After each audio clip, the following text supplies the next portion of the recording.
ਅੱਜ ਆਪਾਂ ਗਰੇਵੀ ਵਾਲੇ ਰਾਜਮਾ ਬਣਾਵਾਂਗੇ। ਮੈਂ ਇਹਨਾਂ ਨੂੰ 6 ਘੰਟੇ ਭਿਉਂ ਕੇ ਰੱਖਤਾ ਸੀਗਾ।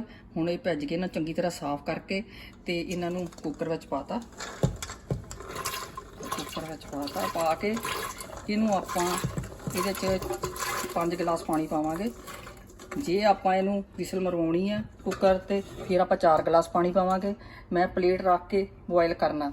ਇੱਕ ਇਹਨੂੰ ਇਹਦੇ ਵਿੱਚ ਥੋੜਾ ਜਿਹਾ ਨਮਕ ਪਾਵਾਂਗੇ, 1 ਚਮਚਾ ਨਮਕ ਦਾ ਪਾ ਦਾਂਗੇ। ਨਮਕ ਨਾਲ ਛੇਤੀ ਗਲ ਜਾਂਦੇ ਆ। ਇਹਨੂੰ ਆਪਾਂ ਲੋ ਹੀਟ ਤੇ ਪਕਾਵਾਂਗੇ 40 ਮਿੰਟ ਵਾਸਤੇ। ਹੁਣ 40 ਮਿੰਟ ਹੋ ਗਏ। ਹੁਣ ਆਪਾਂ ਦੇਖਦੇ ਆਂ ਵੀ ਰਾਜਮਾ ਬੋਇਲ ਹੋ ਗਏ।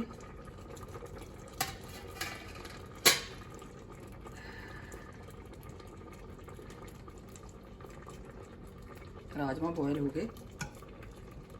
ਹੁਣ ਆਪਾਂ ਇਹਨੂੰ ਕੁੱਕਰ ਨੂੰ ਲਾ ਲੈਂਦੇ।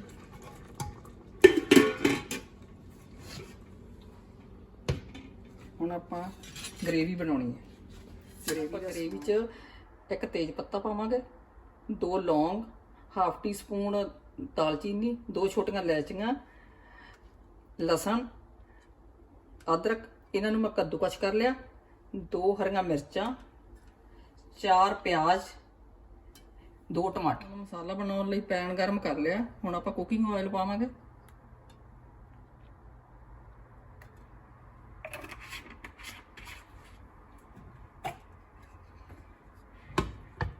ਆਇਲ ਗਰਮ ਹੋ ਜਾਂਦਾ।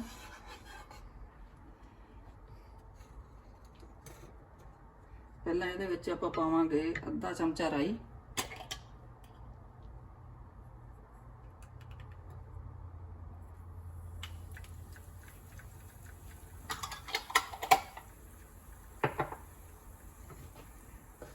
ਰਾਈ ਨੂੰ ਭੁੰਨ ਲਿਆ। ਹੁਣ ਇਹਦੇ ਵਿੱਚ ਪਾਵਾਂਗੇ ਤੇਜ਼ ਪੱਤਾ, लौंग, इलायची 2,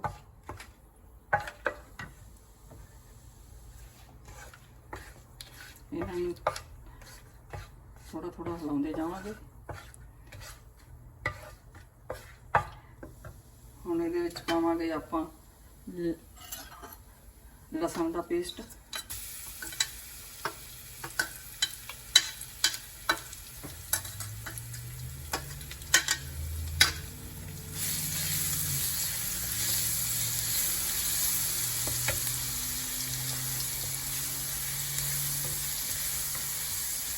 ਇਹਨੂੰ ਲੋ ਹੀਟ ਤੇ ਭੁੰਨਾਂਗੇ। ਹੁਣ ਪਾਵਾਂਗੇ ਆਪਾਂ ਇਹਦੇ ਵਿੱਚ ਅਦਰਕ ਦਾ ਪੇਸਟ,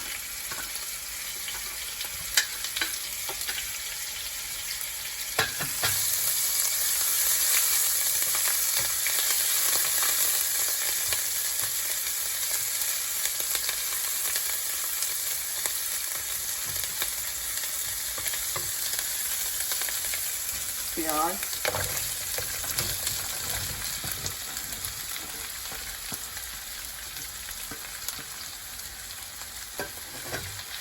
ਇਹਨੂੰ ਹਲਾਈ ਚੱਲਾਂਗੇ।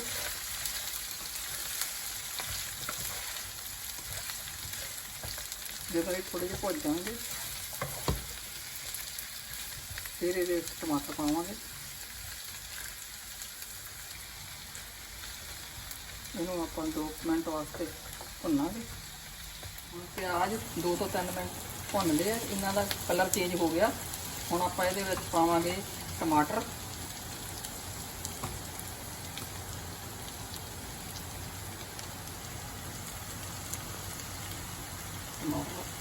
ਪਾ ਕੇ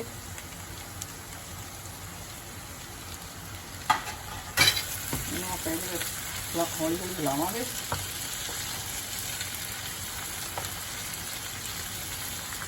ਨਾਲ ਹੀ ਆਪਾਂ ਹਰੀਆਂ ਮਿਰਚਾਂ ਤੋਂ ਕੱਟੀਆਂ ਸੀ ਉਹ ਪਾਵਾਂਗੇ।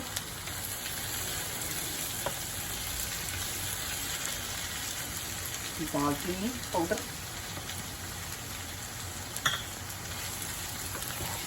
हम इन 1 ਤੋਂ 1.5 मिनट तक पकावांगे।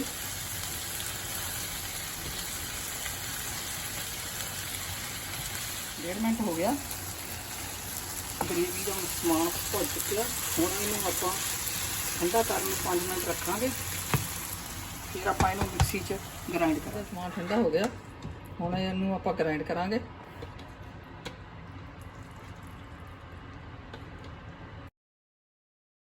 ਪੈਨ ਗਰਮ ਕਰਕੇ ਹੁਣ ਕੁਕਿੰਗ ਆਇਲ ਪਾ ਲਿਆ। ਹੁਣ ਆਪਾਂ ਜਿਹੜਾ ਗ੍ਰਾਈਂਡ ਕੀਤਾ ਮਸਾਲਾ ਉਹਨੂੰ ਪਾਵਾਂਗੇ।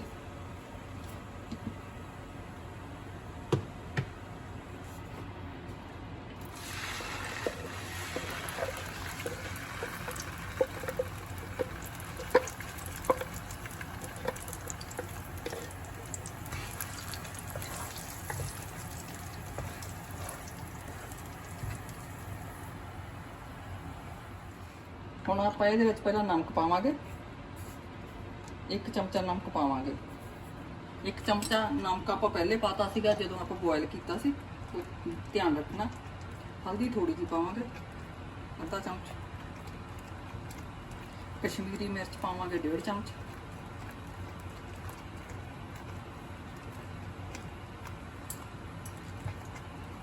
ਗਰਮ ਮਸਾਲਾ ਪਾਵਾਂਗੇ 1 ਚਮਚ।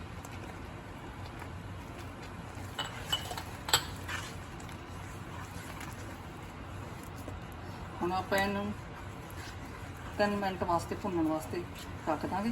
ਹੌਲੀ ਹੌਲੀ ਹਿਲਾ ਲਾਂਗੇ ਵਿੱਚੋਂ, ਕਿਉਂਕਿ ਜਿੰਨੀ ਦੇਰ ਇਹ ਗਰੇਵੀ ਘਿਓ ਨਹੀਂ ਛੱਡਦੀ ਉਨੀ ਦੇਰ ਇਹ ਮਸਾਲਾ ਭੁੱਜਣਾ ਨਹੀਂ ਪੂਰਾ। ਜਦੋਂ ਲਾਲ ਹੋ ਜਾਏਗਾ ਮਸਾਲਾ ਉਦੋਂ ਇਹਦਾ ਟੇਸਟ ਵੀ ਵਧੀਆ ਆਊਗਾ, ਸਮੈਲ ਵੀ ਆਉਣ ਲੱਗ ਜੂਗੀ। ਹੁਣ ਆਪਾਂ ਇਹਨੂੰ 3 ਮਿੰਟ ਵਾਸਤੇ ਉੱਤੋਂ ਢੱਕਣ ਦੇ ਕੇ ਰੱਖ ਦਾਂਗੇ, ਵਿੱਚੋਂ ਹਿਲਾਉਂਦੇ ਰਹਾਂਗੇ। ਹੁਣ 3 ਮਿੰਟ ਹੋ ਗਏ, ਮਸਾਲਾ ਭੁੱਜ ਗਿਆ, ਘਿਓ ਵੀ ਛੱਡਤਾ, ਖੁਸ਼ਬੂ ਵੀ ਬਹੁਤ ਵਧੀਆ ਆ ਰਹੀ ਹੈ।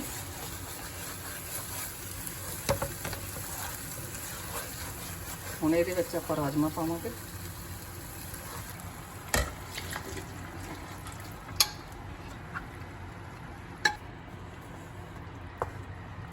ਨਾਲ ਆਪਾਂ ਹਲਾਈ ਚੱਲ। ਹੁਣ ਇਹਨੂੰ ਆਪਾਂ ਚੰਗੀ ਤਰ੍ਹਾਂ ਪਹਿਲਾਂ ਹਿਲਾਵਾਂਗੇ, ਫਿਰ ਇਹਨੂੰ ਆਪਾਂ 2 ਮਿੰਟ ਵਾਸਤੇ ਢੱਕਣ ਦੇ ਕੇ ਢੱਕ ਕੇ ਰੱਖ ਦਾਂਗੇ। ਰਾਜਮਾ 'ਚ ਮਸਾਲਾ ਮਿਕਸ ਹੋ ਜਾਏਗਾ।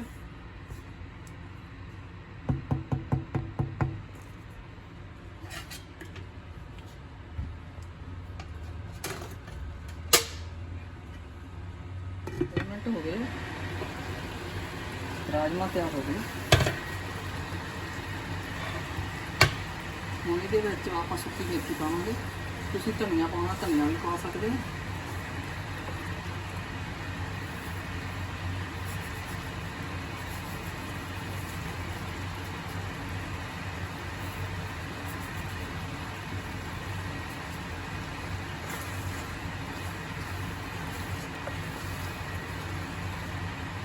ਖੁਸ਼ਬੂ ਵੀ ਬੜੀ ਵਧੀਆ ਆਉਂਦੀ ਹੈ। ਰਾਜਮਾ ਤਿਆਰ ਹੋ ਗਏ ਆ। ਰਾਜਮਾ ਤਿਆਰ ਹੋ ਗਏ। ਹੁਣ ਇਹਨਾਂ ਨੂੰ ਆਪਾਂ ਚਾਵਲਾਂ ਨਾਲ ਵੀ ਖਾ ਸਕਦੇ ਹਾਂ ਤੇ ਰੋਟੀ ਨਾਲ ਵੀ ਖਾ ਸਕਦੇ ਹਾਂ। ਇਹ ਰੈਸਪੀ ਵਧੀਆ ਲੱਗੀ ਤਾਂ ਵੀਡੀਓ ਨੂੰ ਲਾਈਕ ਕਰ ਦਿਓ ਤੇ ਚੈਨਲ ਨੂੰ ਸਬਸਕ੍ਰਾਈਬ ਕਰ ਦਿਓ। ਰਾਜਮਾ ਘਰ ਬਣਾ ਕੇ ਕਮੈਂਟ ਕਰਕੇ ਦੱਸਿਓ ਵੀ ਕਿਸ ਰੈਸਪੀ ਕਿਸ ਤਰ੍ਹਾਂ ਦੀ ਲੱਗੀ।